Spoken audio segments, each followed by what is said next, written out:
ሰላም ውድ የቻናሌ ቤተሰቦች እንዴት ናችሁ? በዛሬው ፕሮግራማችን መሰረት ደግሞ ከኢሉሚናቲዎች ወይም ደግሞ ከምስጢር ማህበራት ወጣ ብለን በእኛ የእግዚአብሔር ወይም ደግሞ የፈጣሪያችን ቅዱስ ተብለን ስለምንጠራው ስለ ኢትዮጵያ ሁልጊዜም ትልቅ በዓላችን ስለሆነ ስለ ገና በዓል ትንሽ እንዳችሁ ወደድኩ። አብዛኛውን ጊዜ የኛ ኢትዮጵያ የውጭ ነገር ማለት ነው እንጂ የሀገር ውስጥ ነገር ማወቅ አይፈልግም። በዚህም አማካኝነት ብዙ ታሪኮቻችን ጠፍተዋል፣ ብዙ ታሪኮቻችን ተመንዝረዋል። በአሁን ጊዜ ደግሞ ህዝቡ የራሱን የሆነ ታሪክ ማወቅ አለበት ብዬ ስላሰብኩ ስለ ገና ትንሽ ነገር ልላችሁ ወደድኩ። ገና በዓል ለምን እኛ ገና ብለን ታኅሳስ 29 እናከብረዋለን? አብዛኛው ሰው ገናን አያከብረውም፣ ግን እኛ ለምን ገናን በዓልን እናከብረዋለን?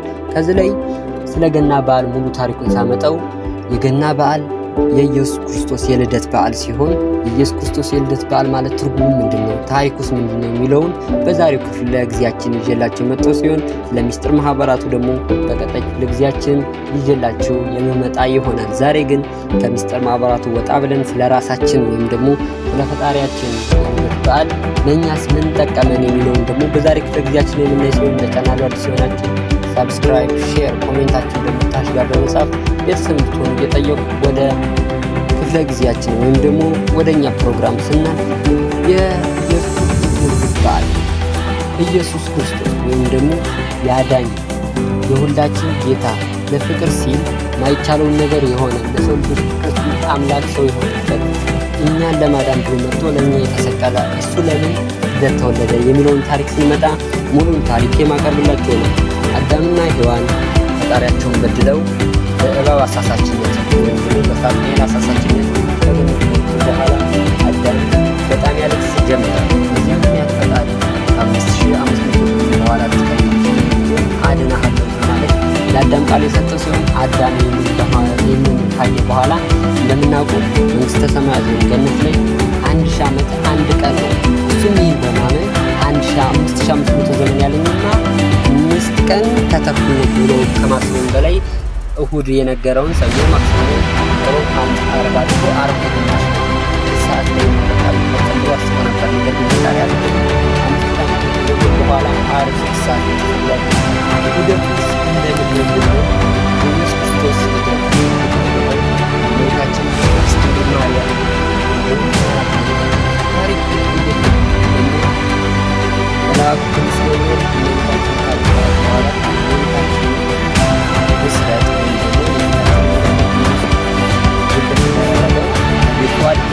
ክርስቶስ የተወለደው በበረት ነው። የሁሉ ንጉስ፣ የሁሉ ጌታ፣ የሁሉ ፈጣሪ ዓለምን የፈጠረ በከብት ወይም ደግሞ በበረት ተወለደ ቢባል ለምን ካልን አብዛኞቹ ሰዎች ለምን እሱ የሁሉ ንጉስ የሁሉ ፈጣሪ ነው የምንል ከሆነ እንዴት ከብት ላይ ወይም በረት ላይ ተወለደ? ንጉስ ከሆነ ንጉስ በቤተ መንግስት እንጂ በበረት አይወለድም ብለው ያስባሉ። ነገር ግን ክርስቶስ ወደዚህ ዓለም የመጣው ሊከብር አይደለም። ክርስቶስ ሁሌም ክቡር ነው። ክርስቶስ ሁሌም ፍጹም ነው። ወደዚህ ዓለም የመጣው ለትህትና ነው። ሰውን ለማስተማር ነው። ሰው ዝቅ ማለት እንዳለበት፣ ሰው ከሰው ፊት ራሱን ከፍ ማድረግ እንደሌለበት ለማስተማር ስለሆነ በረት ላይ ተወለደ። በረት ላይ የተወለደበት ምክንያት ደግሞ እመቤታችን ቅድስት ድንግል ማርያም እሱን ባረገዘች ጊዜ የአይሁድ ሰው ሁሉ እንዲቆጠር በዛን ጊዜ የሮም ታላቅ ንጉስ የሆነው ቄሳር ስላዘዘ እነሱም በዘው ለመቆጠር በሄዱ ጊዜ ከዮሴፍና ከሰሎሜ ጋር አብራ በመሄድ ክርስቶስን ወልደዋለች። የወለደችው በረት ላይ የሆነበት ምክንያት ደግሞ ቤት ስላጡ የሚያስጠጋቸው ስላጡ ነበረ በረት ላይ የወለዱት። በረት ላይ ጌታችን መድኃኒታችን ኢየሱስ ክርስቶስ የተወለደ ጊዜ የኛ የኢትዮጵያውያንም ታሪክ አብሮ ይዘከራል። ለምን ብትሉኝ እኛ ኢትዮጵያውያን በጣም ታላቅ የሆነ የታሪክ ግንኙነት ከክርስቶስ ወይም ደግሞ ከጌታችን ከመድኃኒታችን ከኢየሱስ ክርስቶስ የልደት በዓል ጋር ግንኙነት አለን። እንዴት ብትሉኝ ደግሞ ጌታችን መድኃኒታችን ኢየሱስ ክርስቶስ የተወለደ ጊዜ ኮከብ ታይቶ ነበር። ያ ኮከብ መልአኩ ቅዱስ ገብርኤል እንደሆነ አብዛኞቹ መጻሕፍቶቻችን ይመሰክራሉ። ኮከቡ ለምን ታየ የሚለውን ደግሞ ለመግለጽ ስሞክር አንድ የኢትዮጵያ በጣም ታላቅ የሆነ ደሸት ወይም ደግሞ ገረድሸት የሚባል በጣም ታላቅ የሆነ ፈላስፋ ነበር። እናም እሱ ፈላስፋ ውሃ ላይ ቁሞ ጨረሯን ባያት ጊዜ ወይም ደግሞ ጨረቃዋን እያያት ሳለ ኮከቧን እያያት ሳለ የእመቤታችን የቅድስት ድንግል ማርያም ሕፃን ታቅፋ ታየችው።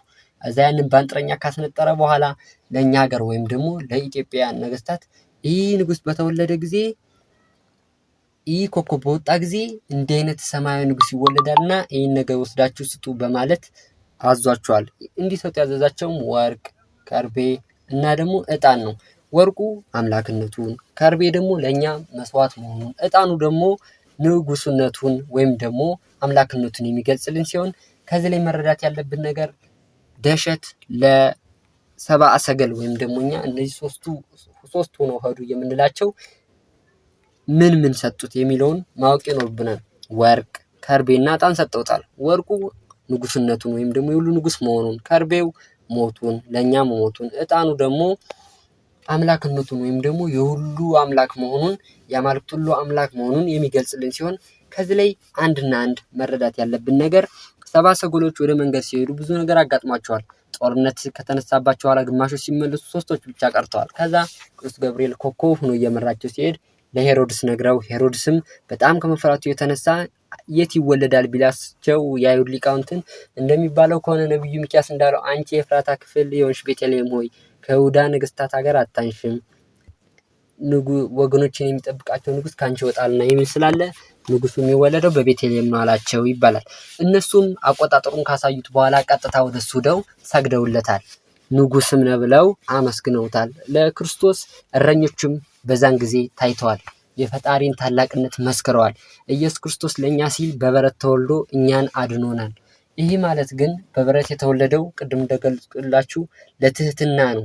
አብዛኞች በእኛ እምነት ላይ ወይም ደግሞ በኦርቶዶክስ እምነት ላይ የሚያቀርቡ ወይም ትችት የሚያቀርቡ ሰዎች ለምን ንጉስ ሆኖ እሱ አምላኩን እንዴት በበረት ተወለደ ለሚለው ቅድም መልሱን የሰጠኋችሁ ሲሆን አሁን ግን ቀጥታ ሰብአ ሰገሎች እንዴት ተመለሱ ወደሚለው ደግሞ እንሄዳለን። ሄሮድስ እነሱን መጣችሁ ንገሩኝ እንዲሰግድለት ያለ ሊገለው ነበር የፈለገ። እነሱ ግን በመላእክት ተረድተው ከመጡበት መንገድ በሌላ ኮከብ እየመራቸው ተመልሰዋል። በዚህን ጊዜ በጣም አስደናቂ የሆኑ ነገሮች ተደርገዋል። እረኞች የቅዱስ ገብርኤል አብስሯቸው በዳዊት ሀገር ንጉስ ተወልዷልና ሄዳችሁ አመስግኑ ስለተባሉ እረኞች የመጀመሪያ ሰብአ ሰገል መላእክት በምስጋናና በእልልታ እልል ብለው አመስግነዋል። ውድ የቻናሌ ቤተሰቦች ዛሬ ስለ ገና ወይም ደግሞ ስለ ኢየሱስ ክርስቶስ የልደት በዓል እንዲካለን እኛ ኢትዮጵያውያን ከውጭ ዓለም የገና በዓልን ወይም ደግሞ የኢየሱስ ክርስቶስ የልደት በዓልን በተለየ መልኩ እንዴት እናከብረዋለን የሚለውንና የዓለማችን ሀገራት እንዴት ገናን ያከብራሉ፣ እንዴት ቀኖችን ሳወጡ፣ ለምን ጥር 1 ወይም ደግሞ ጃንዋሪ 1 ለምን ያከብራሉ፣ እኛ ለምን ታህሳስ 29 እናከብረዋለን የሚለውን በሙሉ በዝርዝር ወይም ደግሞ በትንተና ለምን በ4 ዓመት አንዴ ቀኑ ይቀነሳል ወይም ደግሞ ጳጉሜ ምን አይነት ተጽዕኖ ያሳድራል የሚለውን ደግሞ በቀጣይ ፓርታችን በደንብ አብራርቼ ይዤላችሁ ይመጣ ሲሆን ታሪካችንን እንወቅ፣ እውቀታችንን ኢትዮጵያዊነታችንን እንወቅ እያልኩኝ እስከዛው ግን ደህና ሁኑልኝ። ለቻናሉ አዲስ የሆናችሁ ሳብስክራይብ በማድረግ ሼር እና ኮሜንታችሁን ደግሞ ታች ላይ በመጻፍ አጋርነታችሁን እንድትገልጹ እየጠየቁ እስከዛው ግን ደህና ሁኑልኝ። መልካም በዓል።